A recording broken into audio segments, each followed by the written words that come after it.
Everybody, and welcome to yet another episode of Petrolhead Pow Wow right here on my Instagram channel. Today's one is rather special because it's a topic that we haven't really touched upon as such in the last couple of weeks. It's about somebody who is really into off-roading, but also somebody who's really into overland trips and like just drives and stuff, and some of the best drives, to be very honest, that I have done as a motoring journalist. His name is Ashish Gupta from Cougar Motorsport. Cougar Motorsport, of course, is also very, very famous for one other event, which is the Rainforest Challenge. I'm about Cougar Motorsport, how it formed up, some great driving stories from them, and of course, Rainforest Challenge. So let's wait till we welcome him on. Hi, Cyrus. Good evening, you. Very well, thank you. Thank you for having me on your show. Before we start, do you have a phone you can put up with the best? Okay, just give me a second. Yeah. You can just keep this running before it's fine. I do love the new beer. Yeah, thanks.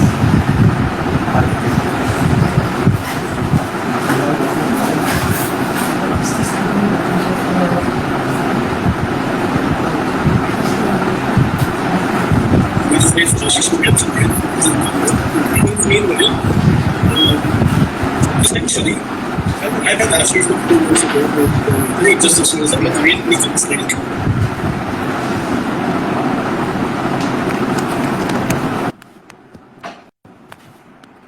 Oh, much better. Can you hear me?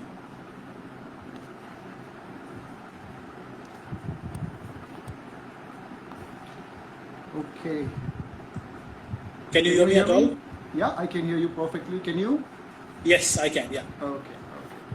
Right, so again, welcome to this episode of Petrolhead Pow Wow, Ashish. Lovely to have you on board. I think we've known each other for a good part of a decade now, I think. And I was just going through some of the older pictures. I just, and some really great drives that we've been on. A lot of Rajasthan drives, of course, but as I was just talking to the club that people have logged in, Cougar Motorsport is what you run.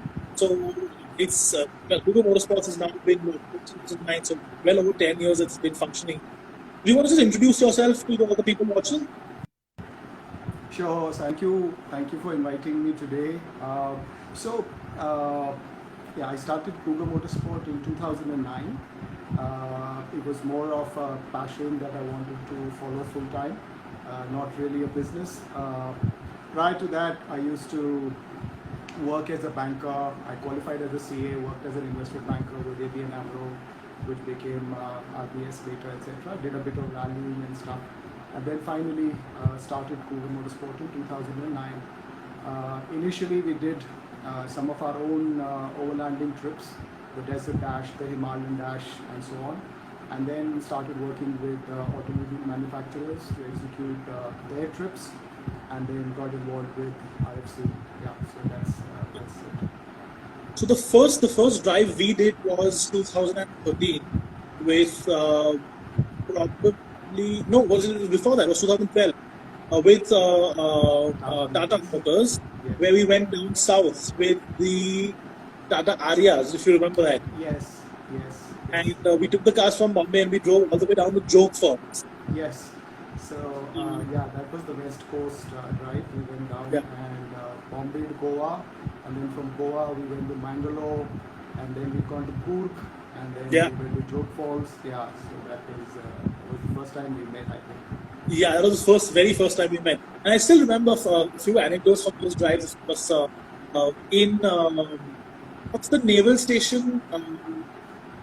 Karwar. Just down. No, not Karwar. Just from Goa as you cross. Cross the border. Yeah. I can't also remember it. I can't remember the name. It's in Karnataka, it's on the border. Yeah. And I remember taking the car into the that little garden that they had, the steps. I just can't find pictures of that trip, but maybe I'll put some up on Instagram page and those. But the really cool trips that I've done with you, and multiple trips on the same sort of route, are the Rajasthan trips. Now, what I need to ask you, is where do you find these routes from? Because we literally did well over 100 kilometers with no signboards in the middle of nowhere, if you remember. Well, lots and lots of recce's when we started the Desert Dash in 2009. So we went and did a lot of recce's, and I still remember we used to go in my Pajero. We used to stop at a village. We used to ask them, where does this road go to? A completely dirt road, and they would say, where do you want to go to? And we'll tell them the destination, and they'll always advise us not to take that road. They'll say, no, there's a proper tarmac road. Yeah. Turn back and take that. We say, no, but we want to use this road. We want to go on this road. So, as a result of years of driving around in North Rajasthan, there are lots of routes. A lot of them have changed as well. They've been tarred now, but we still managed to put together something interesting. In fact, we just did in December an expedition in Rajasthan for Land Rover, the Thar experience. And again, the same thing happened. Interesting name. Yeah, we cut across and did a lot of interesting routes. And also some of the properties we stopped at for lunch, and properties we stayed at. I think that way Rajasthan has this amazing inventory of heritage properties tucked away in the middle of nowhere, and they're all awesome. So you can put together a really nice trip in Rajasthan. So I think we've done, we did of course that one drive down south. We did the Tata Motors drive in Rajasthan, where we cut across, after Pokhran, we went through the Border Road Association road, the Border Road Organization road, the Indira Canal. Yeah. And we cut across the lake. Yes. So that was from Bikaner to Jaisalmer. We took the BRO road along the Indira Gandhi Canal. We still use that quite a lot even now. And I don't remember. Did we drive across Sambar Lake in that year? That's also the same year that no. Sambar Lake was of course it was the same year. That's we did the first time trial across the Sambar Lake. Yeah. But I also remember that was also the year that we were at this other lake bed at the end of the BRO near Pokhran. Near Dudu. I think you're talking about Mohangarh, Sri Mohangarh, which is short of Jaisalmer. There's another salt lake there. Yeah. And that's where we did those donuts in the sand. And yes. Those helicopters flew over us very low. They were carrying water. Yeah, I remember that. But yeah, I think that was very interesting. And of course, as you mentioned, we did the speed trials across the Sambar Lake. Very, very, very fast. Very lots of fun that time around. Another very interesting incident, of course, was on another drive, which was like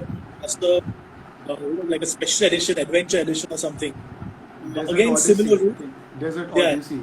Yeah. The first Gang of Dusters drive. Yeah. No, wasn't the first. That wasn't the first, Cyrus. The Gang of Dusters started with the West Coast expedition from Bombay. Really? Yeah, from Bombay. That was the first drive, and this Desert Odyssey was the second one. Yeah. Okay, cool. So, of course, this is also the time where I was passenger when the car flipped about 5 or 6 times at about 140 kilometers an hour in the middle of absolutely nowhere in the sand. And the quickness with which you guys all sort of rescued us, and we weren't hurt as such, but hurt egos of the people who were driving. But in general, I think it's a very fun. The thing, the essence, what I want to talk about is, in your so many years of doing all these lovely overland trips, talk about some of the greatest experiences that you had. Well, see, the trip to Ladakh is unbeatable, so I have gone there now maybe more than 20 times, but every year that we do that trip, there's always something new that you get to see, the sheer beauty, the challenge of the drive, the terrain, sometimes the weather. So that is obviously and will remain one of the best drives in India. Rajasthan is very comfortable, very luxurious. You can take everything for granted. There's infrastructure, hospitality, everything. But we started doing some drives in the northeast. That's what I want to get to next. In any case, yeah. So about 2 years ago, we went, did some recce's, then we planned a trip, and a couple of trips now we've done in that area through Assam. Arunachal, a bit of Meghalaya, etc. And there is really no infrastructure in terms of roadside motels where you can stop for a tea break or lunch. Even the night stays at some of the really nice places have a very limited inventory of rooms. So a small tea estate with some garden bungalow, 5 rooms. So that's something which is really different. We've had to be far more self-sufficient on those drives. So we carry picnic baskets, we serve our own coffee, so we've had to improvise and do that. We don't want to cut out some of those very beautiful scenic places just because there's no infrastructure. So Right. those drives have really fascinated me. Can you imagine having a fleet of 8 Land Rovers on a ferry, and you're crossing the Brahmaputra, and just the inventory of vehicles on that ferry, if you put together the cost of those vehicles, it runs into many crores, and you're sailing across the Brahmaputra. It's unreal, that it's such a rustic setting, and then you've got these luxury cars and you're moving across the Brahmaputra. So that contrast and beauty, those have fascinated me the most. Now, of course, you've done stuff with Tata Motors, stuff with Renault. Currently, of course, a lot of stuff with Land Rover. And the first trip we did with Land Rover, with the two of us, was the trip we did where we explored those natural reserves, the forest reserve, the tiger reserves. Yes. So I believe we started from Nagpur and went to Pench. And this was in like collaboration with the Taj Group. We stayed at some absolutely phenomenal places, I remember.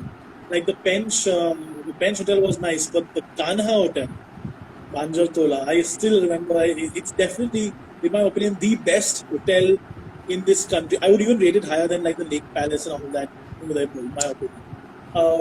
The very interesting thing though is that you guys were the other car, the other tiger car inside the inside the sanctuary, and you saw the tigers, and we didn't.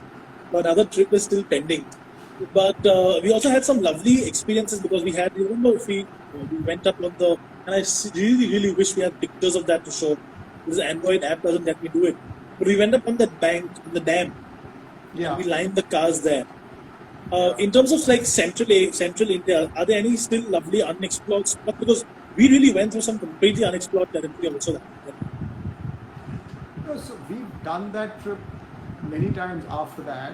We make minor variations in route, etc. But in terms of driving distances, in terms of the safaris, which are also important, and they take up the mornings or afternoons. I think Kana and Pench are a good combination because of airport infrastructure. You can fly into Nagpur, you can do these drives, and you can leave. But Taj has 4 jungle camps, as they call them, in Madhya Pradesh. So at Panna, it's Pashangarh, and that's again a very pretty property, all stone cottages. And then there's Maua Koti at Bandhavgarh, that's also one of their properties. And then Kana and Pench you've experienced already. Yeah. So you can plan, accordingly if you want to start from Jabalpur or Gwalior or Nagpur and use 1 or 2 in combination. And they're all really nice and very different experience. The 4 tiger reserves are also completely different. Different kind of very different. Yeah. Pench, for example, I remember was very dense. And in fact, we drove into Pench. We were one of those few who've been able to drive their cars right into Pench. And I remember that I was the lead car with the first, you were the lead car in your car, and then I was the first Land Rover, and we saw the bear that nobody else saw. Yeah. Remember that time? Yeah. They still allow you to go through that gate, Kursa Park, if I remember. And we had the guides also. You have to take a guide compulsory. Yeah, you had to. But it was awesome driving. And I remember, I think Debu was with us, and he was driving a Range Rover Sport, and then they got the tire, against a stone or something. Yeah. That exact trip, yes. We were worried about changing a wheel inside the reserve. Yeah. We were literally in the middle of nowhere. I remember that. Yeah. But okay, if you had to maybe say advise 5 great road trips, not taking into consideration access to an airport, say from Delhi or Bombay, if you're actually going to drive now, what would those 5 great, like 5 day or 7 day trips be? My God. Limiting it 4 or 5. So as I said, you can do many combinations. You can do five routes to Ladakh itself, Cyrus. I mean, if You you know the want funny to, thing, sorry to interrupt, I've never been to Ladakh. I can't believe that. I think as soon as things are back to what they used to be, we're gonna have to take you there. How Yeah, is that possible?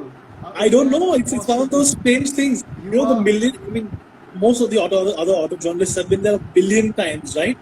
And every time there's been a Leh or Ladakh trip, I've been doing something else. In the last 10 years, it's uncanny. It's just one of those things that's completely I missed out on. And also, I get very car sick as a passenger in the mountains. So I'm not really keen on, on doing it unless I maybe fly into Leh the first day. but if you're driving, you're okay, right? If I'm driving, I'm fine. Yeah, yeah. But then I have So to drive continuously all the time, which annoys everybody else in the. no, but that's absolutely something you must do, Cyrus. Yeah, Even more than before, put it on your bucket list with your passion and the kind of things you like trying. I mean, that drive you have to do. yeah, So yeah, I was saying, you could come up with 5 different alignments just to Ladakh. I mean, you could go via Spiti to Ladakh. You could approach it from the other side. Now there's another pass which is opened up and which goes straight into Rangdum, and you could try that. And it's just multiple trips you can do depending on how many people are with you, how much accommodation do you need, what kind of stops do you need. But that particular area, I would say definitely one of the best to do. The Northeast I just mentioned, so you can't do all the 7 sisters in one trip clearly, but you can plan. And Arunachal clearly is very pretty. If you go down south, we did a trip where we went all the way to Dhanushkodi, yeah. the southernmost tip, and we went till where Adams Bridge is, and that was different. Something that you're driving and you've got uh, you know the sea on both sides, Yeah. and there's a road into that. Have you been on that trip? I haven't. I Oh, haven't. you haven't. In You fact, I haven't. just recently went to Kanyakumari for the first time 2 months. Okay. Absolutely rubbish town. Like I can't. Like it's just an absolute shithole of a place. But the roads going there, not bad. I mean, considering South India roads are normally quite rubbish, the roads going there not bad, and the sea is pretty. And once you sort of go a little outside of Kanyakumari towards Vishakhapatnam on this side, that's really pretty. That's a really pretty one. Okay. All right. And other than that, Coorg, driving around Yeah. from Bangalore, you can do Ooty, and then from Ooty towards either Munnar or Coorg. Also recently we recceived a route to from Coimbatore we went up to a hill station called Valparai, and it's got I've been there.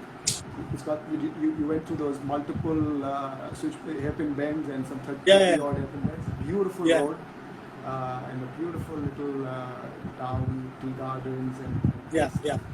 it's just Do you remember? so, yeah. Do you remember when we went to Coorg, the place we stayed at? There was a Tata plantation. I remember that. I also remember it was phenomenal because there were these massive bungalows, and we had parked the cars there. And that's the day, the same time we sat there. And we reached early, so we had some time to sort of rejuvenate and all of that. And we sat there, we chilled, and everybody made conversation for the first time because everybody was really there. And, everybody was enjoying. And I remember I woke up in the middle of the night because I had to go to the room and I heard noise outside. And I don't know if I've told you this story before, but when I went to the windows, there was a bunch of elephants literally passing by the house, like really, really close between the cars and the bungalow. And I was on the first floor, so I was literally almost eye level, a little above eye level to some of the elephants. And it was very pretty. I just don't recall you mentioning that. I Yeah. just don't recall that at all. But yeah, you're right. That is a beautiful property to stay in. It's run by Tata Coffee. and they're called Plantation Trails bungalows. And there's not one, there's multiple bungalows. Yeah, And they converted them into very, very luxurious and high-end properties. So I think we were distributed on various bungalows correct, there. correct. Yeah, yeah, and then I was in the main one on the top. okay, okay. And the loo, I always make a joke. The bathroom in that place was bigger than the hall that I live in now. So it's one of those really old bungalows. Yeah, some of these are Huge. like that. There's, one of the properties we've been using a lot in Dibrugarh in Assam. It's the Mankota tea estate, and they have these chang bungalows they call them. So they're originally built on stilts. The whole bungalow is on the first floor, and I think because of flooding or wild animals or whatever, so they never used to have I think anything on the ground floor. Now they put in some rooms there, but exactly the same story. Huge washrooms, and just the size of the height of the ceiling. Yeah, I just love to go and stay in places like those compared to like a 5-star hotel. Oh, exactly, absolutely. yeah. There's just And there, no, and there's there are no real. so many of these which are tucked away in the northeast especially. You Yeah, just have to discover them. There's a place called Bada Sahib's bungalow. This estate, and it's just a different experience. now talking about the Northeast, obviously, one particular trip stands head over heels above everything else that we've ever done together in terms of drives. That is Mani Banja. There's a That one. question. Yeah, there's a question right here. There's somebody asking you where did you Yeah, drive the series one? yeah. Yeah, Mani Banjan to Sandakfu. My God. Like we didn't, I came there completely unprepared. Okay, I didn't even have a jacket, if you remember. I was in my yeah. t-shirt, and you guys all made fun of me for being in that t-shirt. I was blown away by how pretty that area is, and by the people, and by just the sweetness and just the sheer hospitality that that area has. Unbelievable. Talk to us about that trip. Because I mean, you were of course there with your own car, and it was just surreal. So tell us in your words, because I've said this story before, but tell us about it in your words. So we were, we were asked by Land Rover to come up with a suitable venue and an event plan to celebrate the 70th anniversary. They were going to do that in every country around the world, and wanted a location in India. And it's a very encouraging that they sort of allowed us to deviate a bit from the what you regularly would expect in a large metro, Yeah, a big banquet, off road or etc., something etc. like that. Yeah. So there were huge challenges logistically. How will the media come there in in just executing the whole project? But Yeah, I think but it that was flawless. was You have to say exactly the it fact was that absolutely flawless, with they the tucked exception away. of there were insects in my room scaring the daylights out of me because I'm But very scared of flying insects, and everybody else thought it was extremely funny to see me sort of running around and like doing that. But I tell you, that trip was one of the most flawless, most I, surreal trips I've I, had. I think everybody loved it, and all the other media, even till today, they remember that as one of their best trips. And it's nothing to do with what we did. It was just that place, as you've said. The first time I went to Mani Banjang on a recce, saw these 42 Land Rovers there, met the president of the Singalila Land Rover Owners Association, the secretary, and as you said, really warm people and very simple. I Yeah, mean, it was incredible that they've kept the Land Rover brand alive there for the last 65, 70 years. And it was pretty much the first time that they'd met somebody coming from Land Rover, yeah, to talk to them and acknowledge them, and they opened up, and the kind of ecosystem they created, the kind of stories that you get every time you meet somebody. I met a guy and he said that I have scrapped over 300 Land Rovers personally. I used to buy them, and I used to buy them for 18,000 rupees, and I used to scrap them, and I used to make a profit of 3,000 by melting the aluminium and the car. And I told him on his face, I said, you should be in jail Can you imagine? You should be arrested. You should be in jail, and just that's Unbelievable. exactly. And they do daily drives from Manibhanjang up to Sandakfu. There's 32 kilometers. Multiple daily drives. Because we saw the same cars go up and down Yes. three times a day, 4 times a day in some cases. Yeah. And they're transporting rations. They're transporting tourists and trekking groups and up and down. It's just incredible how they brought up their families doing those trips, and just the beauty. You see the whole Kanchenjunga range from Sandakfu, etc. Yeah. So we loved it, and then the whole theme was that it's in our DNA, and the new cars can do the same thing as the old cars could, and then this Yeah. whole event was conceptualized. And what was the best thing was that Land Rover just didn't go there, do an event, and get out of there. There were a lot of things which happened which perhaps you also don't know about, and that was just incredible. That in terms of Yeah. for the association, Yeah. there was a lot of work done. There were cars which were restored for Yeah. the locals. Complete paint jobs, tires done at our cost, at Land Rover's cost, just to give them that boost. There was a huge luncheon which was thrown for them, their I families. remember seeing the pictures for that. Yeah. A couple of hundred of them came there that day to celebrate. They lined up their cars. There were people who drove across from Nepal. Yeah, for the that beautiful, lineup. there's a beautiful photograph on their football field with all Yes, the all the cars decorated with balloons and stuff. Yeah, So, yeah. and there were school bags which Land Rover sponsored and gave to all the students of the school in Manibhanjang. So, we felt good that we went there. We sort of acknowledged the fact that they are the brand ambassadors, and they've kept these machines going.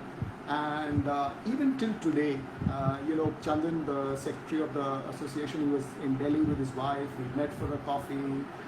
There's a regular call every few months that they'll do just to ask if everything is okay. They're just unbelievable people, and the stories. So in fact, I'm working on a video right now, and I'm going to show you one day, where I'm trying to capture all the information we got about how these cars came to India, to the various tea estates. They came as part of UN aid missions, and then these Yeah. people collected these cars because they were the most suitable for driving in the hills.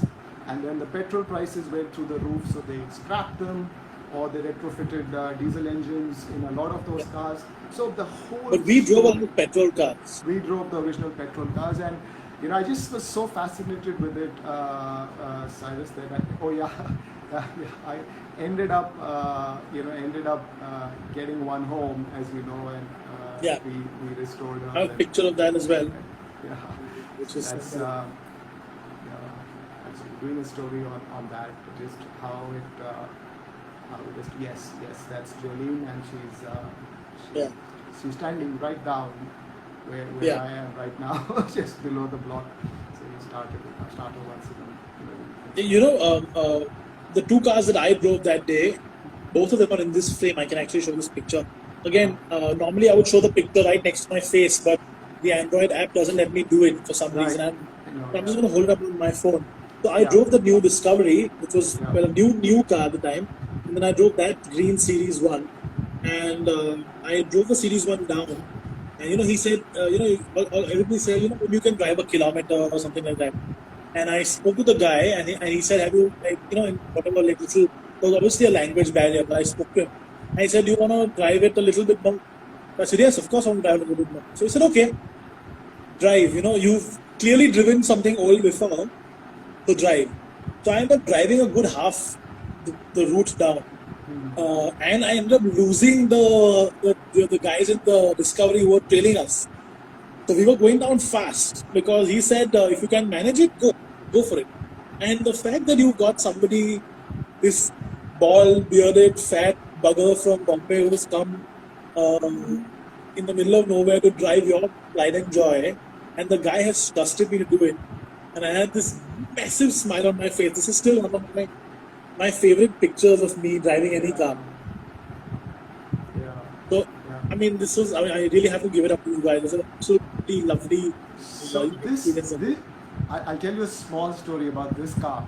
So when I went for the first time to Manibhanjang to see the place and recce, this is the car in which I went with this gentleman who owns it up to Sandakfu.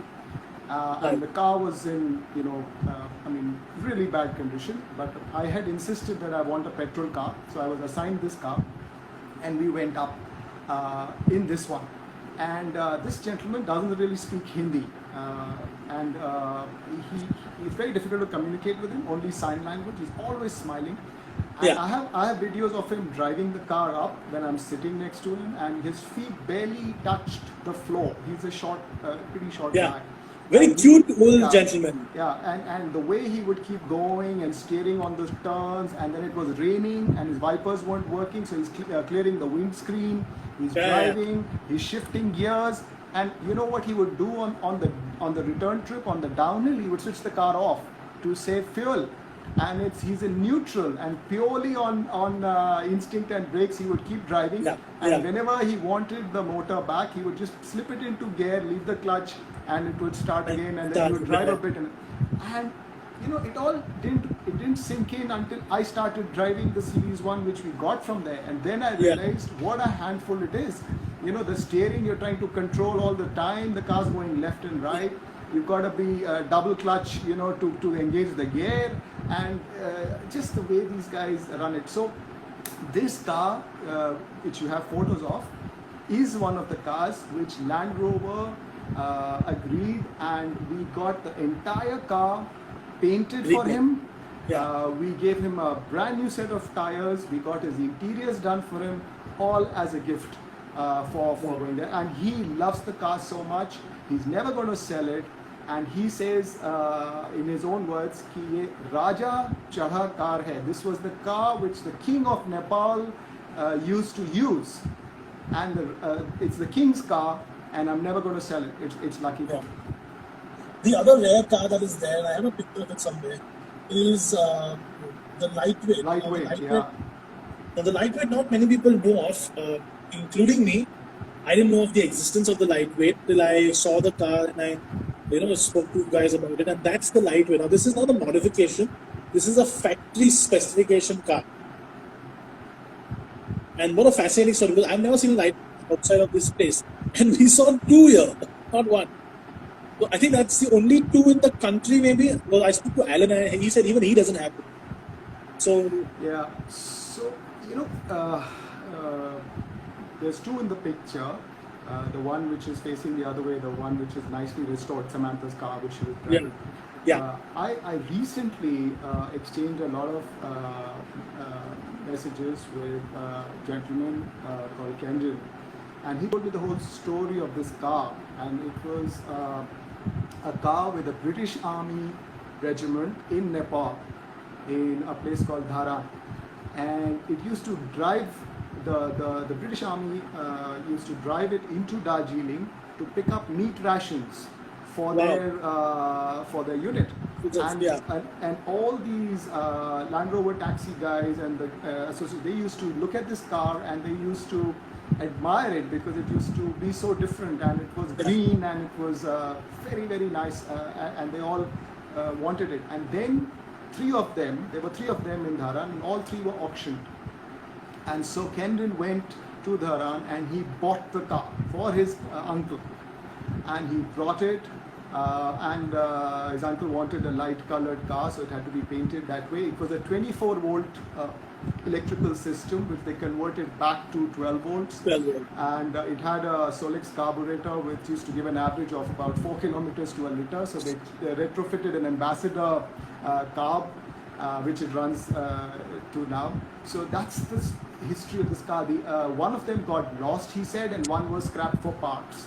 So, and in fact, in an interaction with Alan just about 2 weeks ago, he said that he's found a lightweight which he's now going to restore for someone. So I don't know if it's one of the cars which got lost, but I always wanted to know, how did a car made for the Air Force, for dropping from planes, ever make it to Manibanja, So It's so, and even I remember speaking to somebody from Land Rover and on the auto shows, and I showed them these pictures, and he's looking through, he's like, oh, well, how nice, how lovely, and then he stopped at the lightweight and his eyes glued. He said, is that a real lightweight? I said, yes, it's a, wow. How? Because they don't find them in the UK. They're that rare. Yeah. And to have two of them with you on a convoy going up was just something awesome. Okay, I think we'll sort of move on now to the other thing that you guys do and do so well, Rainforest Challenge. Um, it's evolved par excellence. I think the sort of level of competition now in India to the rainforest. I don't think it's going to happen this year. I'm guessing not, considering all the stuff that's happening around us, sadly. But last year, for example, no, year before last, when I was there last, the kind of cars that were making it there were international level cars. Some really, really interesting cars. So talk to us about that, how that started, because um, off-roading in India has always been a bit of a hobby, but this event really turned it into like next level. Yeah, so yeah, it just happened, Cyrus, and uh,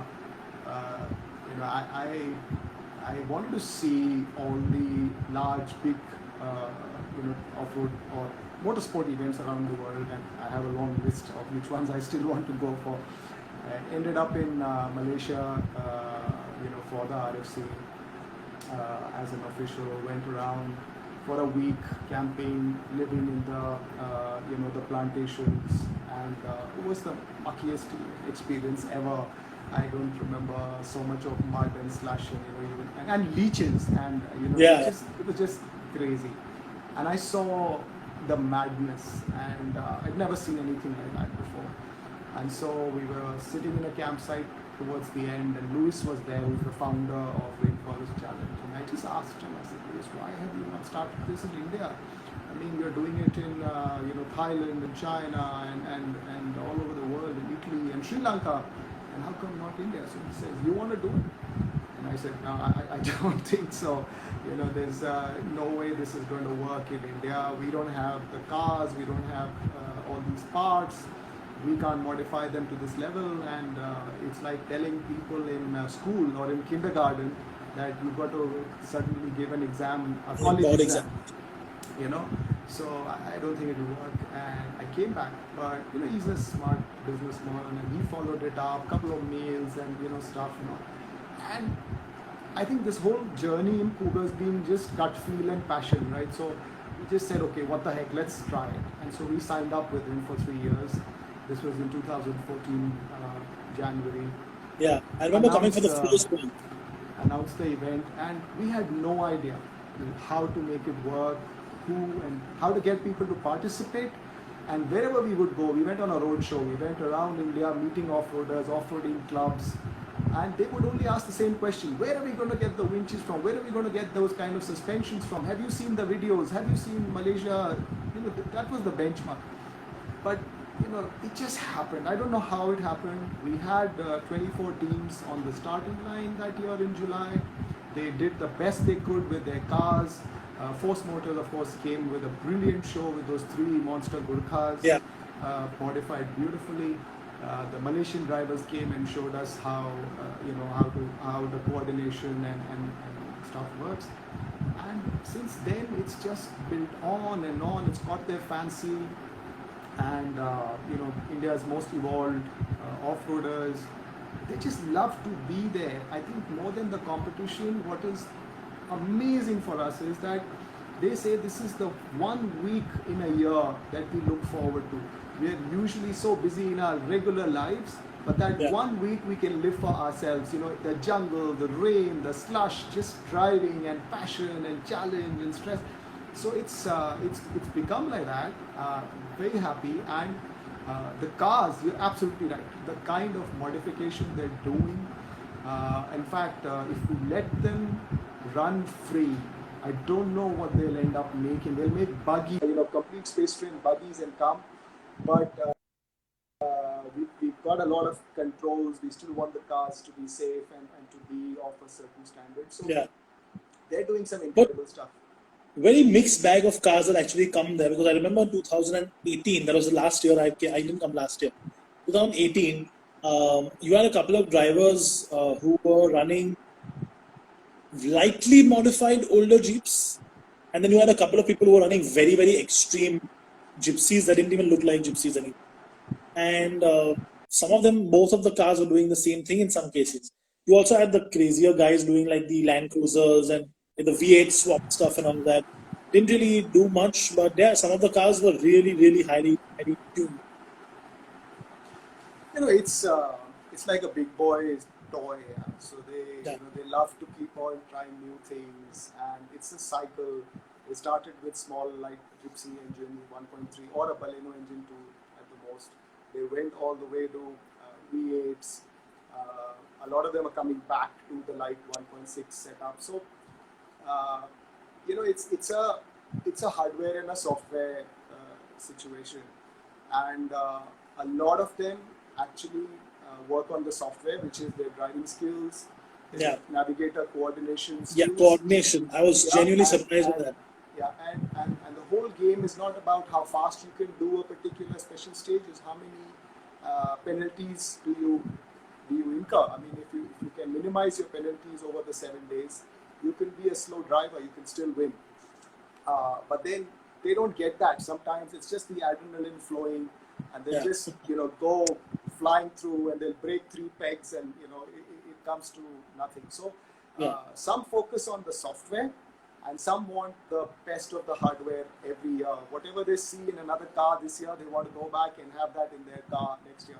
But the kind of innovation which is happening, Cyrus, last year, 2019, we had a car, a winning car, uh, which had come for the first time ever with a rear steering. So we had a front and a rear steering in that car. They've never had that even in Malaysia. yeah. And India had leapfrogged 25 years of innovation in Malaysia and come with a vehicle, and the car was on the podium as the winner. And for instead of using jam brakes, etc., to turn, they would just turn the rear wheels in one direction, the front wheels in the other direction, and just the turning radius Yeah, was. So yeah. there's amazing things that are happening. We love to see those innovations, and there's various classes, so you can win depending on your size of your engine, depending on your fuel. So there's lots of different segments, but then the most evolved ones are usually just fighting for the top positions. Yeah, the overall win. Yeah, but I think I must say that being especially being involved in the off-road world to an extent, I guess it's an event that's absolutely awesome. Um, I remember one of the crazy off-road stories that I had with you was when we did the Safari Storm drive, and I tried to climb the dune, which none of us could, and you were in your Safari, and it managed to go up barely, and the storms just would not go. Would not go. You remember that when we went I, just off the road on that trail in Rajasthan? yeah, yeah, I That was a remember. fun time. I think I was just lucky. Yeah, but I think we had some great drives. I think I'll just recap so if people are joining us late. The few drives that you talked about, obviously, some in the eastern part of the country, a couple of them around the national parks. Leh, of course, you mentioned Rajasthan. Anything else that comes to your mind?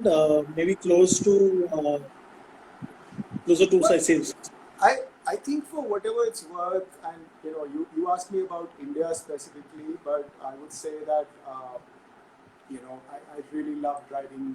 We did a couple of road trips into Bhutan, and oh, Bhutan's a beautiful place to drive. I would still like to mention that people should put it on their bucket list as well. Yeah, I've done Easy, that. yeah, easy to take your car across, Yeah. and just Is it still easy though with all the fracas that happened last year? well, there's been changes, and if you're going alone, I think it's fine. It's just if you're going in a large convoy, that's where it threatens the livelihoods of the Yeah. locals there, and that's how they look at it. Yeah, but I think what happened last year with the bikers, getting up on um, that little stupa and all, is absolutely stupid behavior, absolutely dumb behavior. Yeah,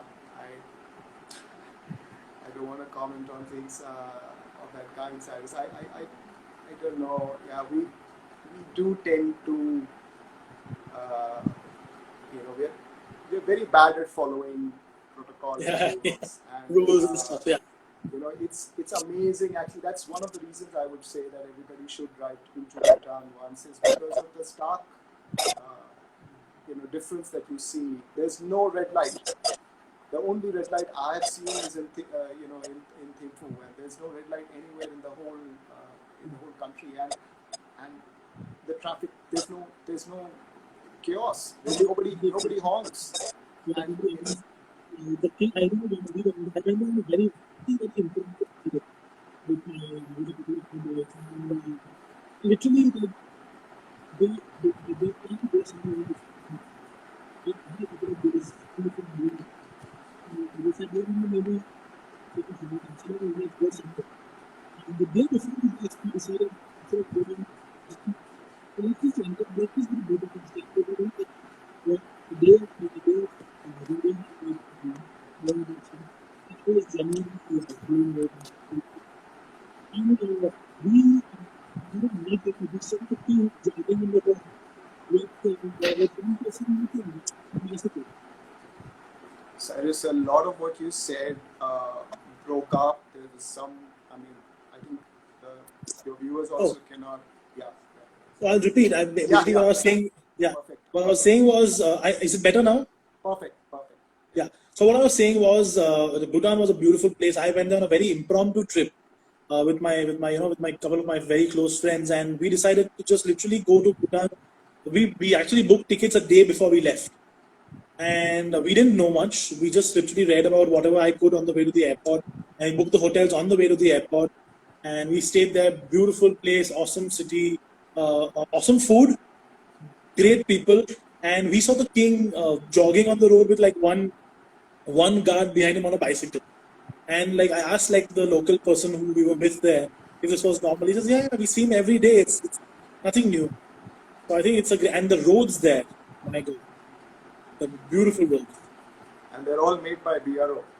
Yeah, they're all made by BRO. Correct. And the respect they have for each other, for the royal family. Every time a royal family car passes you, Bhutan 5, Bhutan 6, whatever, they stop. They stop on the road just where they are. They want to let the car, the royal family go. Respect for rules. Nobody honks. And the way the protocol to overtake using indicators, and every time you want to overtake a car. Even the taxi drivers have all of this. It's not just private vehicles. Even the taxi drivers follow all these rules. Yeah. So it just makes you wonder that a small mountain kingdom right next to India can do this. Then why not us? Why not us? Yeah. But it's fine. I think things are changing. Yeah. So hopefully. There are so many other troops. I mean, I don't want to let Gujarat go. The trips around Kutch, the Greater Rann, the Little Rann, the whole Saurashtra belt, Gir. They're also phenomenal, beautiful roads. Even around the bay of Gujarat, towards Diu, very, very pretty. Yeah, very nice roads. Yeah. There's just so much to do. I think there's literally a lot to do. We're so lucky we live in India. I used to tell my team so many times, I said, if we lived in Singapore, where would we drive to? What would we do? And just imagine, we can do all kinds of terrains in India. And I'm just waiting, I think trips with clients are going to only start much later. It's going to be a long time. But as soon as these state restrictions and movement restrictions open, I just can't wait to get into a car and just head off on a trip. I'm not coming back for a couple of weeks. Definitely, Cool. I think we'll sort of close the discussion here. I think it's on a high note, so let's end it there.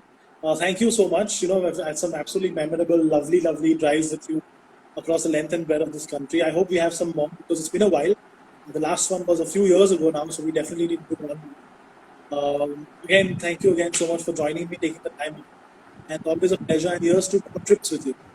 Thank you so much for inviting someone like me on your show, Cyrus. And we've got to get you to go to Ladakh, either with us or somewhere. So absolutely. Thank you so much. Give my regards to your wife and son. I haven't seen or heard of them in a long time, so give my regards to them as well.